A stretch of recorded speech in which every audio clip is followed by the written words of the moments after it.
Hello everybody, my name is Jimmy and welcome back to Jimmy Does Knitting. This is my knitting podcast where we usually pick a topic and go from there. We'll give you a little bit of an update. I think the YouTube algorithm has started picking me up a little bit, so we've had lots of new viewers, and so I will introduce myself a little bit. My name is Jimmy. I am an American expat and I've been living in Amsterdam for the last 9 years. I picked up knitting after COVID. After COVID, I picked up crochet in COVID, and then I started knitting after that. And I really enjoy it. I like to make a lot of black jumpers and or sweaters or garments in general. That's really kind of like my bread and butter. But I do a bunch of different things. For each podcast, we do a topic typically. It's not necessarily a regular podcast format. I usually try to have a theme with my knitting or something like that. I don't show you everything I knit. I rarely show an acquisition because I don't think that, I don't know, it doesn't jive with me well. I usually buy stuff per project. I don't usually buy just to buy and have yarn, simply because I don't have the space and it overwhelms me. I film in my upper attic little craft room that I share with Mr. Does Knitting, and his sewing stuff is right over there.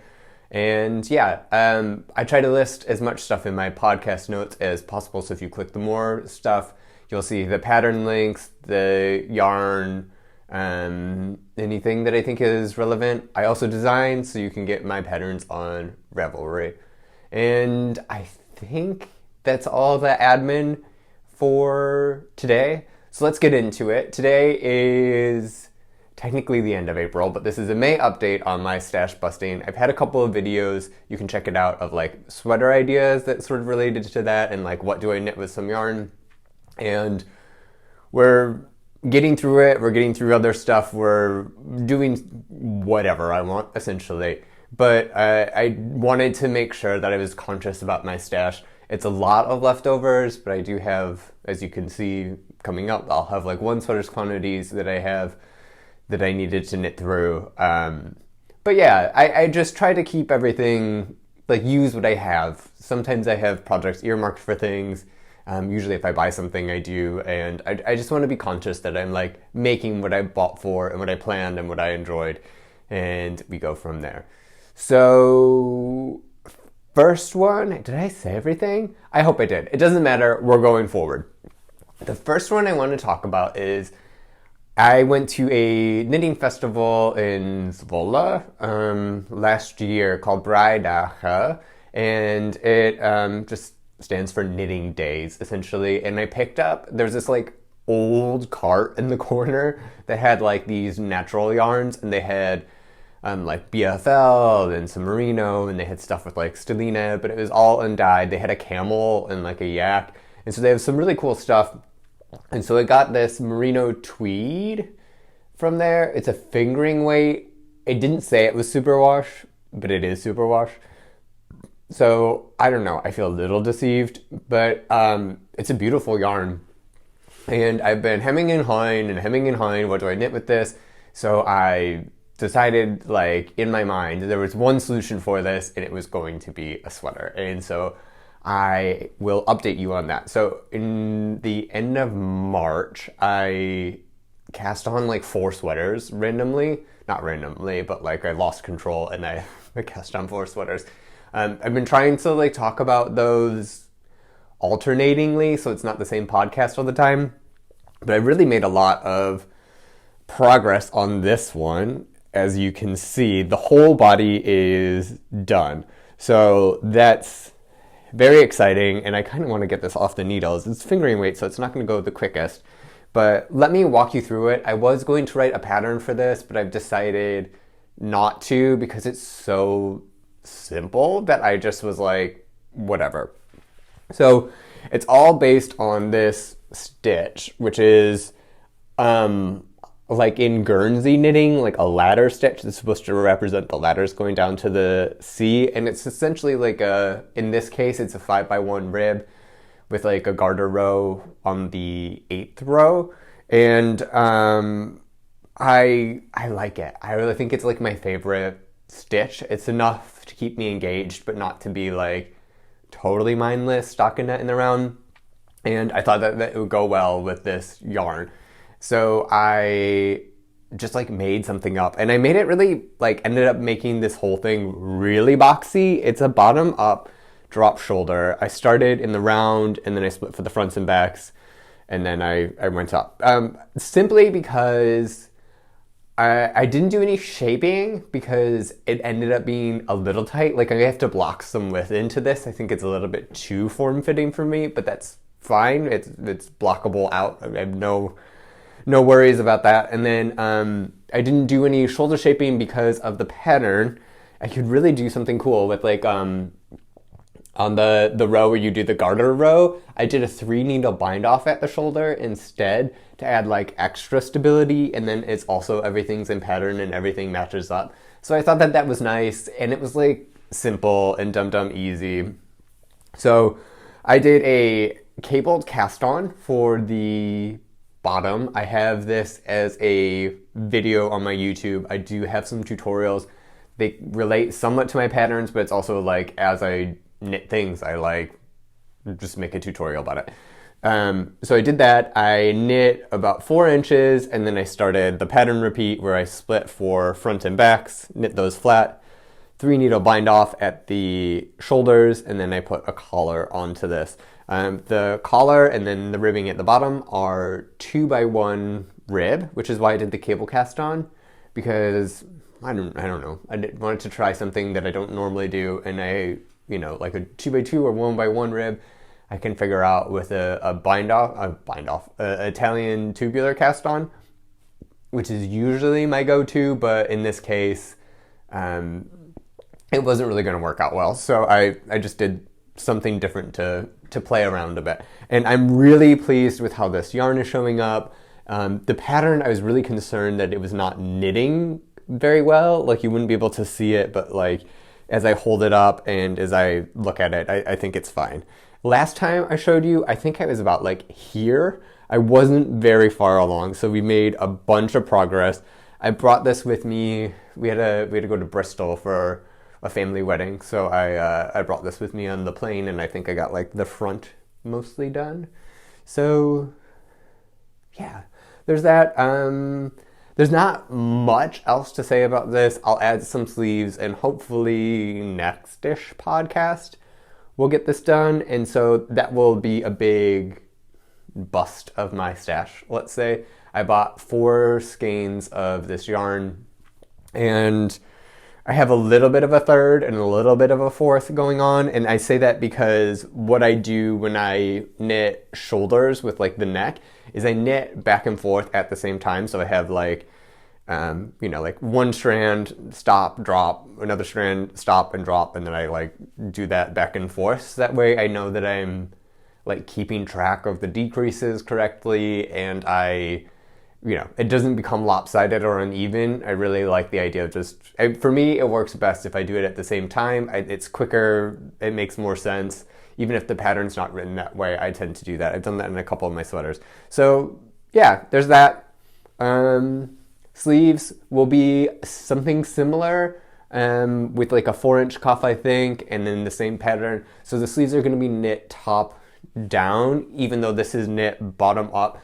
And I just wanted to address that because the pattern looks the same going in either direction. I mean, clearly the stitches will be like flipped, but to the, in general, it's the same sort of thing. So it didn't need to be a separate sleeve to knit or anything. So it's just really dumb, simple, fingering weight, box drop shoulder sweater, and I'm looking forward to this. I'm going to go to Spain in May, and I'd like to wear this maybe. We'll see. I think I see in the future me broadening my wardrobe a bit. And I know I made a whole video about like why I only wear black, and I'm going to stick to that. But I think that maybe it is going to broaden to be all like natural undyed stuff. So like if I have just like a regular linen shirt or natural colored wool, whether it's the, ecru white or something else.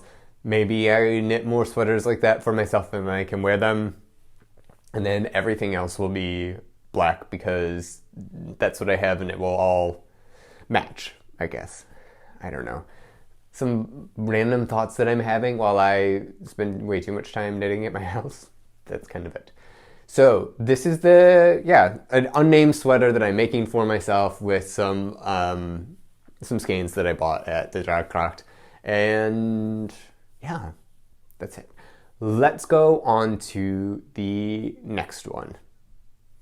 This next one involves some stash that I don't think, this is like pre-podcasting. I've been podcasting for a couple of years now, and this is some old stuff that I don't even know what you think. I just randomly cast this on because I knew it would be quick and dirty and easy. So let me show it to you. It is just like a big old black scarf. It's not so long.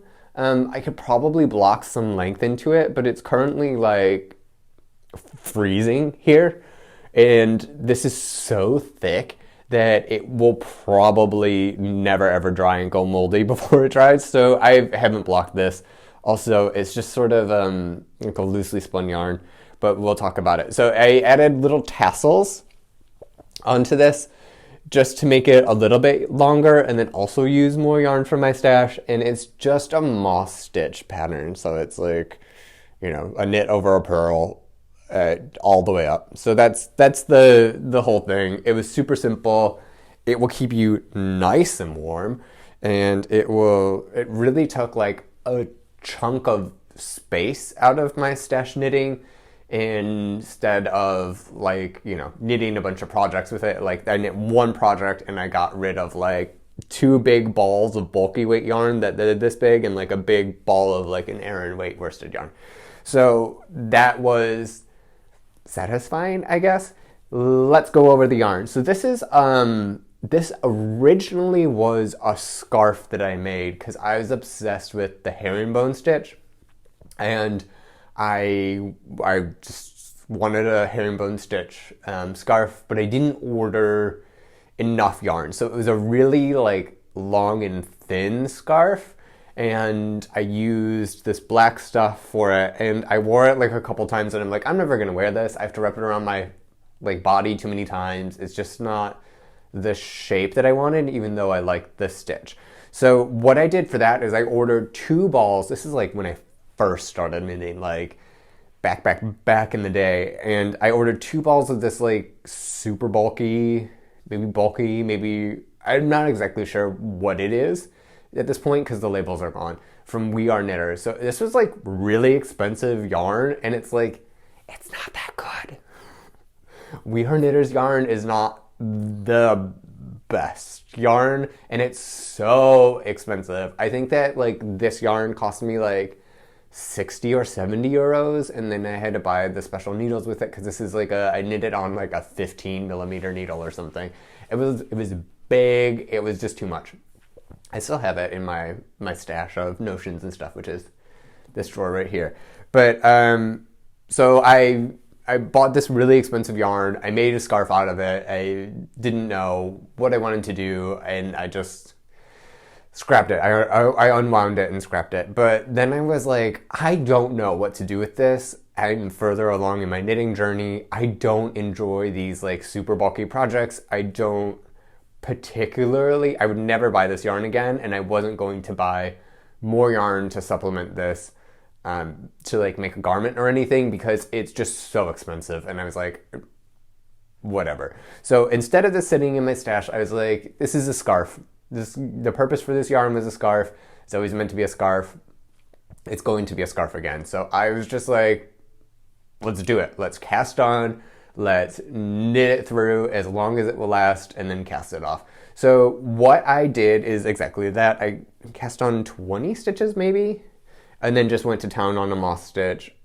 What I did this time, which I didn't do the last time, is I spit felted it together. I accidentally tore it into a couple of pieces. It was in like, I don't know, like 5 or 6 different balls. And I just spliced them together, rubbed them together to create one strand. You can't really see it. I mean, you can't see this anyway because it's black. But yeah, so I spliced this, knitted as long as it was going to go. And then I took this other ball of yarn that I had, which was this black. I looked it up earlier. What is it? It's a Mayflower Molly Mayflower.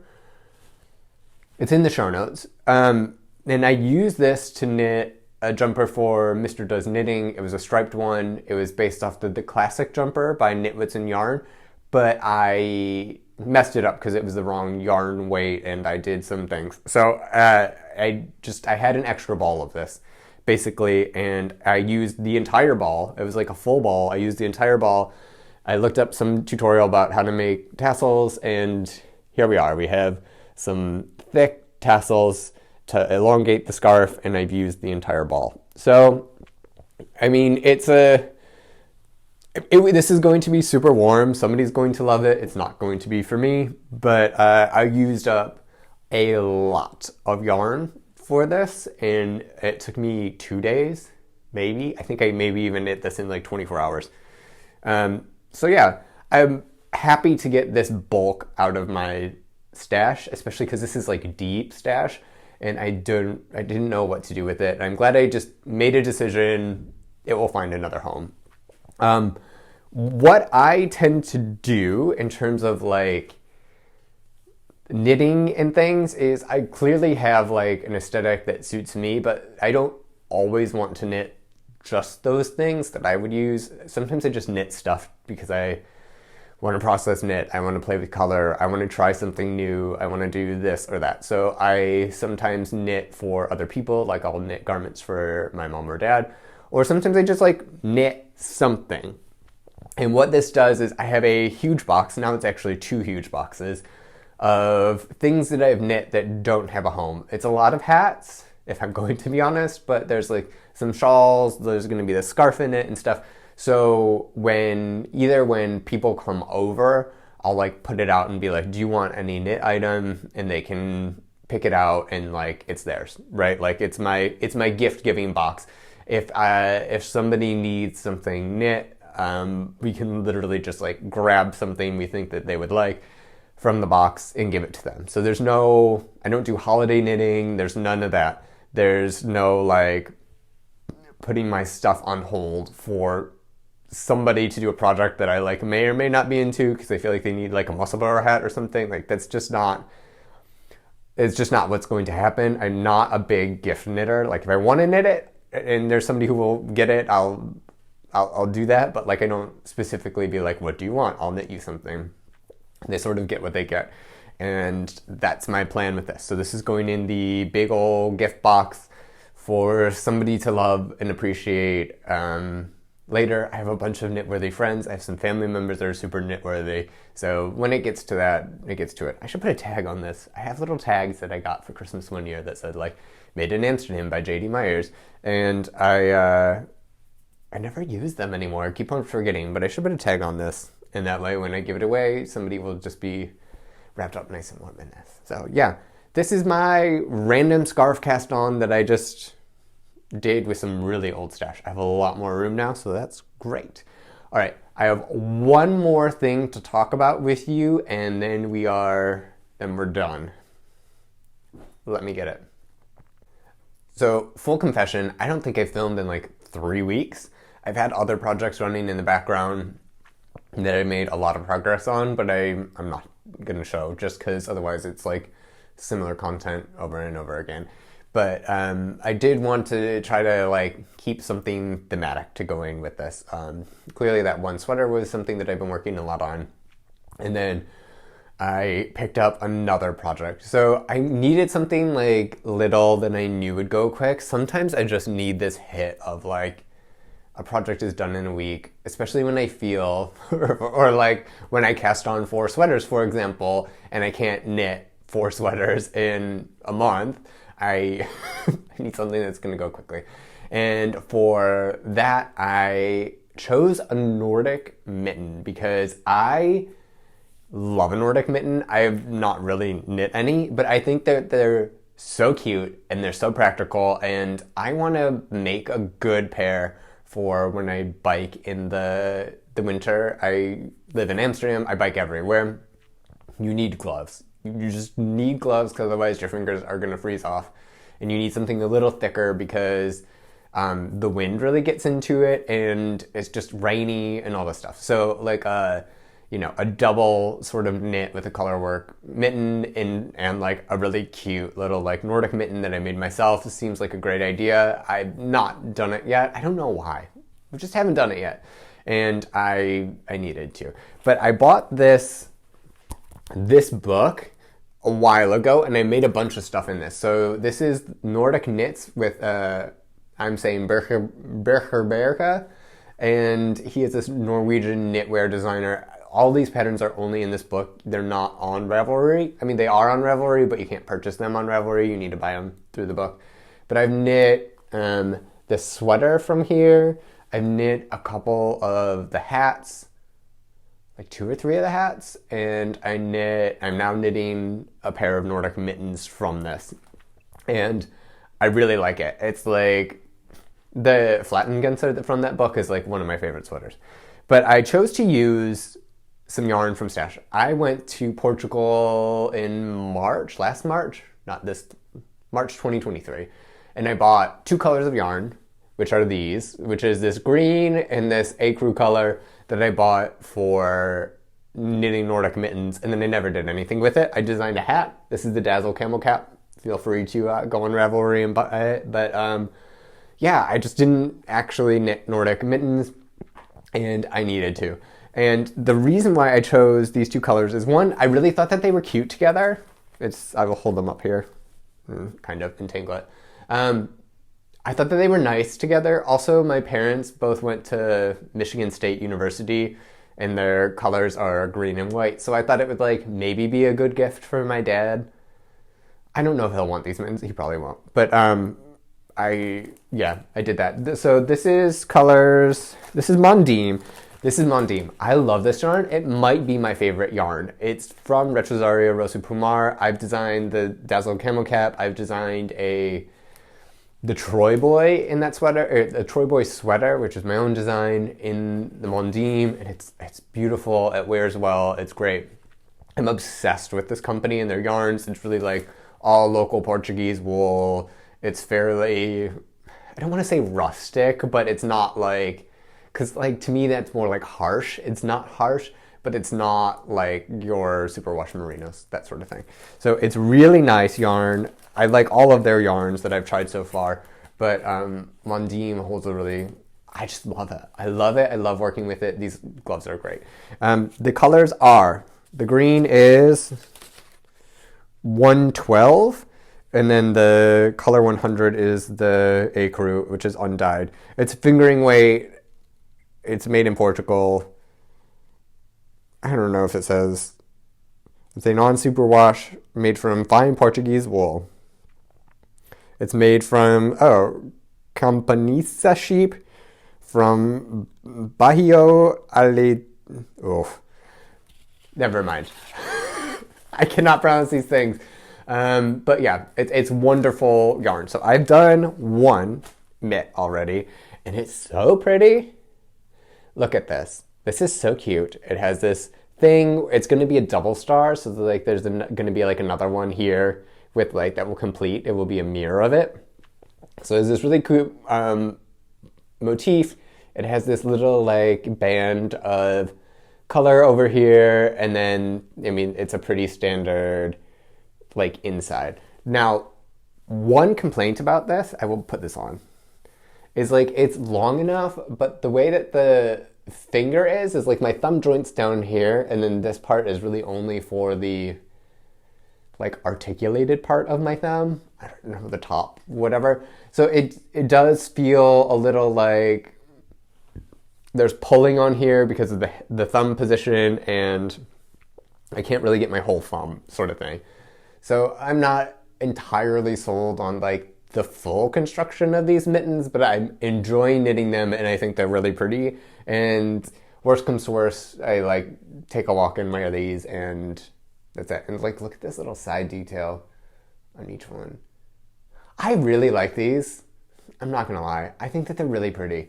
So I'm enjoying making them. They're quick. I think part of the reason why I didn't make these for a while is because I didn't have the needles, but like I found some needles in my stash that were good. They're 2.5 millimeter 9-inch circulars, maybe 9-inch circulars. It's the tiny sock ones. I like knitting in the round as much as I can, even if it's like these tiny needles.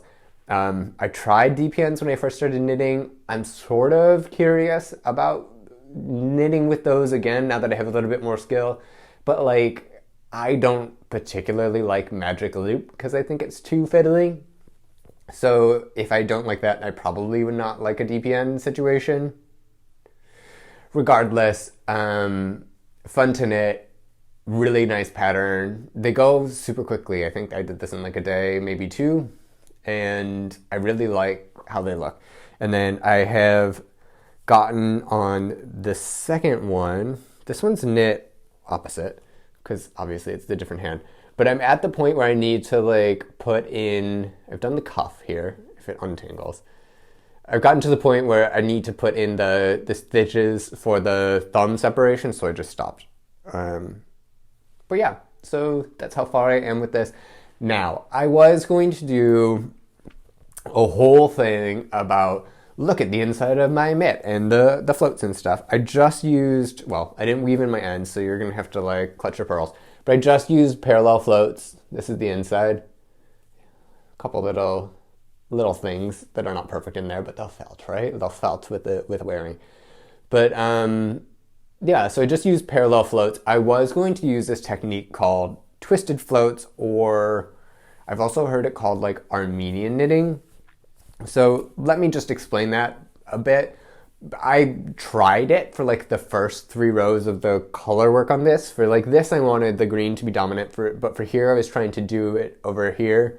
What it does is it's a way of knitting where there's no color dominance. So you don't have to like pick it, you know, like which one's your top. And it also works best with like multicolors. So if you're working like 3 or more colors, then it works well because there's no color dominance. You don't have one that's gonna poke through more than others. I chose the green as the dominant one on this because it's the accent color. But I wanted to try it, see what happened. And the way you do it is you twist the yarns essentially. So I knit continentally. So I would always pick from the bottom, regardless of what yarn it was. So I would just like twist it, pick from the bottom, twist it, pick from the bottom. And it was just too fiddly. The effect was working and I was doing it, but like I would have to untangle after like, you know, this much and my yarn would be all whatever. And I was like, I'm doing this as like a little filler project to like make me feel good about myself. And I'm not spending a week trying to twist the floats, especially, look at this. Like, could you imagine twisting every stitch? Like, it would be the death of me. It would for sure be the death of me. It would make knitting not fun. And even though I wanted to try out a new technique, that's not something that I was willing to go through. So, parallel floats it is. The Roxanne Richardson video I have will be linked down below. It's like 5 years old, but it's super, super interesting. She goes over it in more detail. And she explains it better than I could. So that's it. So I have one mitten. I'm working on the other one. I will probably not show you the final ones, or maybe like a summer stash busting update. I'm not really quite sure. Like I said, I don't show everything, and I don't know if I can make 2 episodes out of this stuff. Like it's not that interesting. It's cute, but it's not that interesting, I don't think. So yeah, that is my stash busting effort. I think, 2 balls, 3 balls with the scarf, 4 skeins out of the stuff, and then I'm working on my Mondim stuff little by little. I think that's a okay effort. I didn't really order any new yarn until about March, and then I ordered a couple sweater quantities. and those were for sweaters that I've like cast on and stuff like that. So they're being used. I'm not really accumulating more in terms of like, you know, a random sweater quantity. So it's been pretty all right. This was one of them. I knit this in the Drops Daisy. I have a couple balls left over. Lanark by the Creabea or Rebecca Clow. I really enjoy this sweater. I didn't think I would, so I bought some really cheap Drop Daisies yarn, and I wish I would have bought a little bit more of a hardier yarn. I knit this up in like less than 2 weeks, and I like wearing it. It keeps my neck nice and warm. I was unsure about it, but I'm sold. So I will make one of these in a better yarn some other time. But yeah, so all that to say, I'm really trying to like consciously use my stash and like not really like, I'll buy that extra skein so I don't run out of yarn for a project, but I'm not really like just buying skeins just to be a little bit more better about things. I'm also still trying to look for things to like supplement my stash, let's say. So like I have this one cone of woolly knit where I need one more of those cones to make another sweater. And so like whenever that goes on sale, I'll go and I'll buy one of those so then I can use that cone of woolly knit and like get that out of my stash, that sort of thing. So yeah, I mean, that's kind of where I am with my stash busting. I don't have a tremendous amount to show. I don't have, well, it was a tremendous amount of work, especially for that sweater, but like it's not a ton that I have to show. But yeah, that's where we are right now. I'm very curious where we will be coming up. Also, some of my stash busting is really going through like into swatches, because I've been designing stuff and I have some ideas and I'm trying stuff out and submitting the stuff for patterns for magazines and whatever. So like a lot of that stuff is going into that too. So like the little odds and ends are being used up, which I'm really grateful for. Anyway, that's it for today. Next episode will be, we're going about, hopefully I'll have that sweater done and we'll go back to the forecast on sweaters that I did and revisit that and see what's happening with that. Because it's been a bit of a roller coaster and we'll go through it. Anyway, I'm going to leave you. So I will talk to you later. Be kind to yourself. Be kind to others. Yeah, and I'll talk to you later. Bye.